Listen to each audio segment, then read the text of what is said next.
یوسف علیہ السلام کا مقام ظاہر نبی تھے، اور ظاہر اللہ نے ان کو صورت کے ساتھ سیرت اور ذہانت عطا کی تھی، تو تمام بھائیوں میں سب سے کمال درجہ انہی کا تھا۔ اسی لیے والد ان کے غم میں اپنی آنکھوں کی بینائی کو ختم کر گئے، تو کہتے تھے یوسف علیہ السلام جیسے اپنے دیگر 11 بھائیوں میں سب سے زیادہ فضیلت ان کی تھی، اسی طرح رمضان المبارک کا مہینہ 12 مہینوں میں ان 11 کے مقابلے میں سب سے فضیلت والا مہینہ وہ یہی ہے۔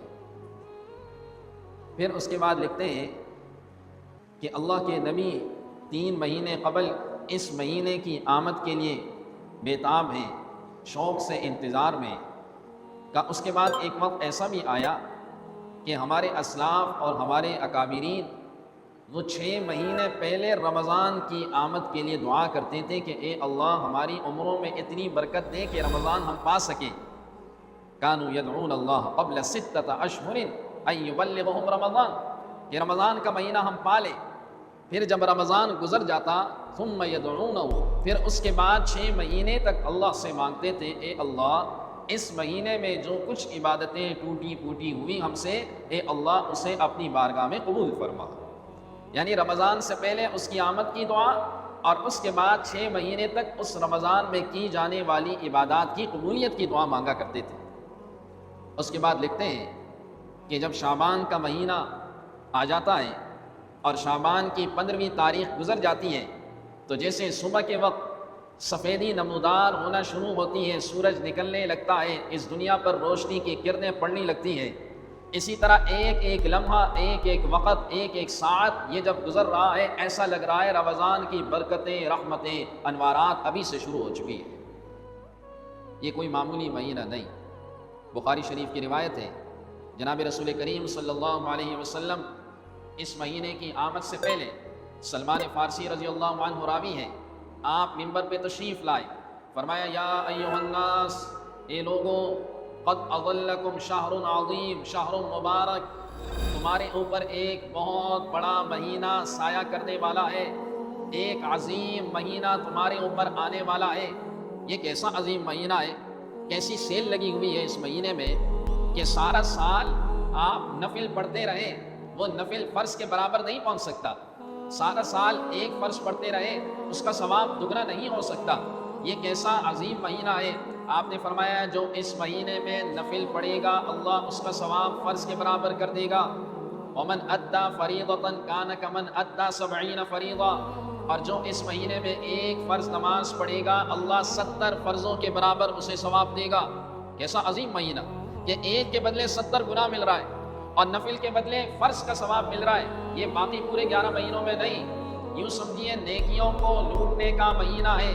جیسے دنیا میں بہار کا موسم ہوتا ہے، اس بہار کے موسم کا لوگ انتظار کرتے ہیں، اسی طرح یہ نیکیوں کا ایک موسم، ایک سیزن آنے والا ہے جس کے لیے اہل ایمان، جس کے لیے مسلمان، جس کے لیے عابد، اور جس کے لیے جو ہے وہ اللہ کی عبادت کے اندر توجہ کرنے والا، شوق ذوق رکھنے والا، وہ انتظار کرتا ہے کہ یہ مہینہ کب ہمارے اوپر آئے گا۔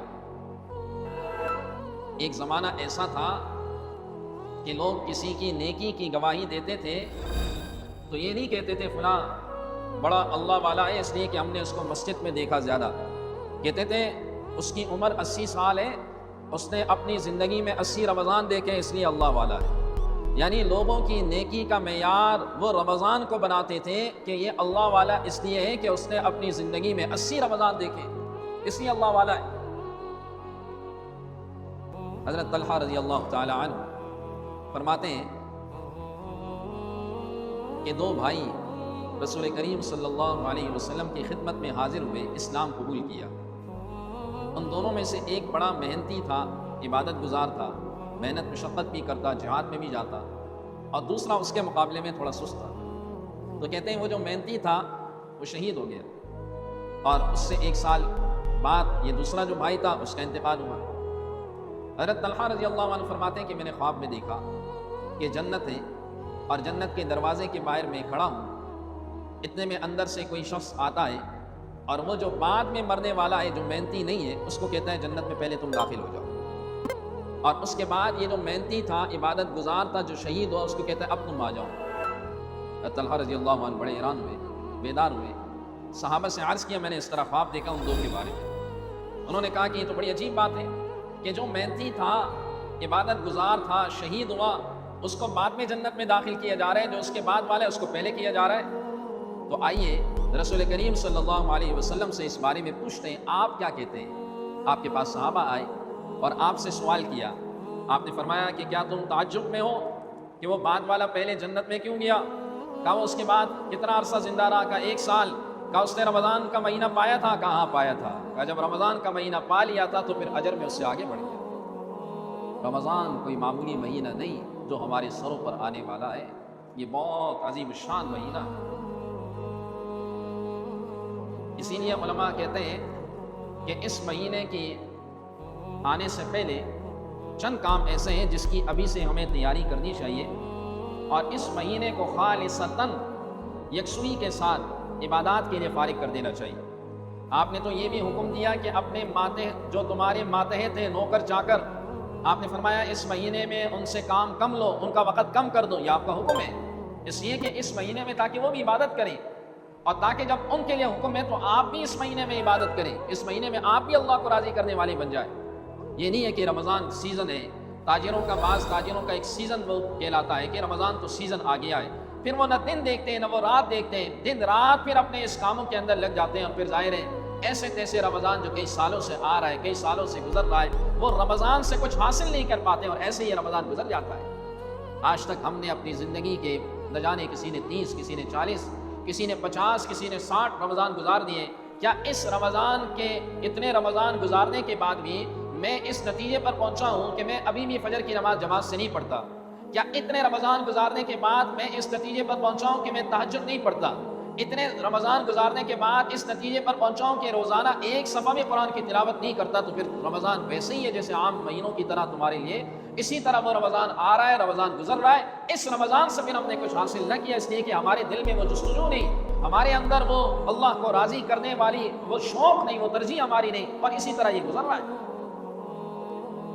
اور دوسری طرف دنیا داری کا عالم کیا ہے کہ پچھلے سال اگر آپ 1 لاکھ زکوٰۃ دیتے تھے تو اس سال آپ اپنے مال کو دیکھیں، آپ کا زکوٰۃ زیادہ ہوگا کہ مال کے اندر آپ بڑھ رہے ہیں۔ پچھلے سال آپ کے پاس 1 پلاٹ تھا، اس سال دیکھیں گے تو آپ کے پاس پلاٹ بھی زیادہ ہوں گے۔ دنیا داری کا تو یہ عالم ہے ہمارا۔ وَلَلْآخِرَةُ خَيْرٌ لَكَ مِنَ الْأُولَىٰ وَلَلْآخِرَةُ خَيْرٌ وَأَبْقَىٰ۔ آخرت کی زندگی بہتر زندگی ہے جس کے لیے کوشش نہیں ہو رہی، اور دنیا میں یہ ہے کہ ہر سال ترقی ہو رہی ہے، ہر سال زکوٰۃ بڑھ رہا ہے اس لیے کہ مال بڑھ چکا ہے، ہر سال ہر چیز بڑھ چکی ہے، لیکن دین کے اندر ہماری وہ ترقی نہیں ہو رہی۔ بس جس جگہ ہم کھڑے ہیں، جس جگہ موجود ہیں، بس اسی طرح جاری و ساری اور اسی طرح ہم نے زندگی گزار دی ہے۔ یہ بہت غلط بات ہے۔ ایمان والے کے ایمان کا لیول وہ بڑھتا ہے، دن بدن زیادہ ہوتا ہے، دن بدن وہ اللہ کے مزید قریب آتا ہے، دن بدن وہ اللہ سے دور نہیں ہوتا، دن بدن اس کے اندر نیکی کا جذبہ پیدا ہوتا ہے، وہ اور مزید اللہ کے قریب آتا ہے۔ ایمان والے صحابہ بھی تجارت کرتے تھے، مال بھی کماتے تھے، لیکن رات کے وقت اپنے مصلی پر کھڑے ہوتے تھے، اپنے اللہ کو راضی کرتے تھے، اللہ کے آگے اپنے آنسو بہاتے تھے، اللہ کو راضی کرنے کے لیے، عبادات کے لیے ان کا جو وقت تھا وہ وقت جو ہے وہ اس کو فارغ نہیں چھوڑتے تھے۔ عبد الرحمن بن عوف رضی اللہ تعالیٰ عنہ گھر میں داخل ہوئے اور قرآن مجید پڑھنا شروع کیا۔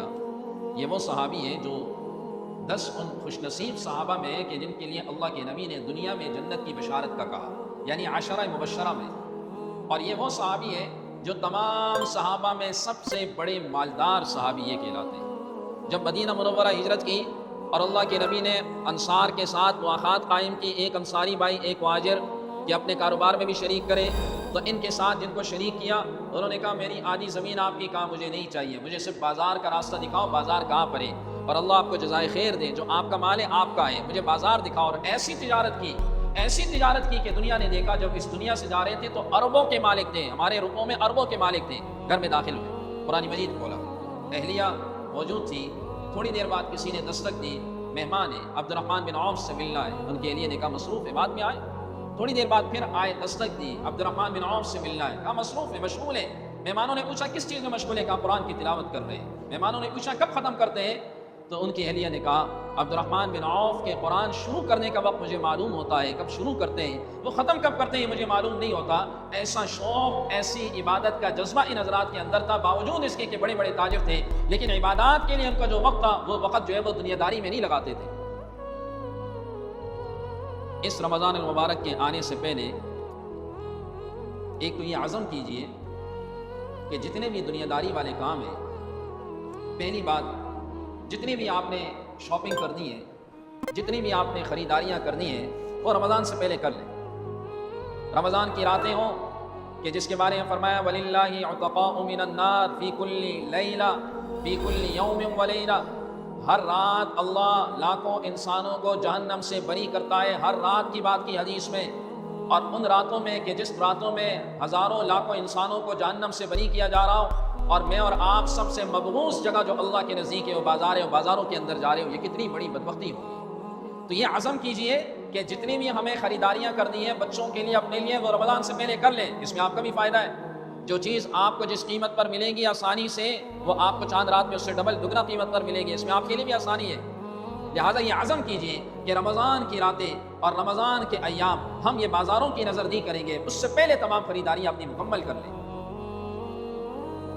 نمبر 2، اپنا ایک نظام الاوقات کو ترتیب کریں، جس کو کہتے ہیں نا ایک ڈسپلن بنائیں کہ آپ نے قرآن کب پڑھنا ہے، آپ نے چاش اور اشراق کی نماز کب پڑھنی ہے، آپ نے جو ہے وہ ذکر و اذکار کون سے ٹائم پہ کرنا ہے، اس کو ایک ترتیب دیں اور ترتیب کے ساتھ ہر چیز کریں۔ تراویح کی نماز جماعت کے ساتھ پورا مہینہ پڑھنی ہے، اس کو تو آپ ذہن سے نکالیں کہ تراویح جو ہے وہ آپ نے چھوڑ دی ہے۔ آپ کے روزے کا اصل ثواب جب ہوگا جب آپ تراویح کی نماز پڑھیں گے۔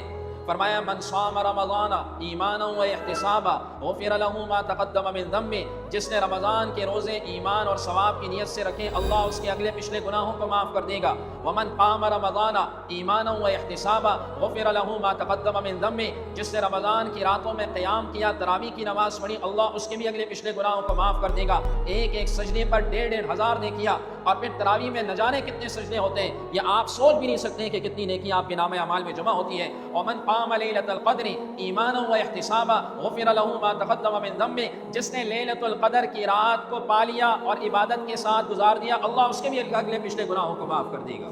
تو ایک تو یہ عزم کریں کہ آپ نے دنیا کے تمام کام اس سے پہلے کرنے ہیں۔ دوسرا عزم کریں کہ ایک ڈسپلن نظام الاوقات کو ترتیب بنائیں، اور اسی نظام الاوقات کے حساب سے آپ کام کریں، ایک ماحول بنائیں گھر کے اندر۔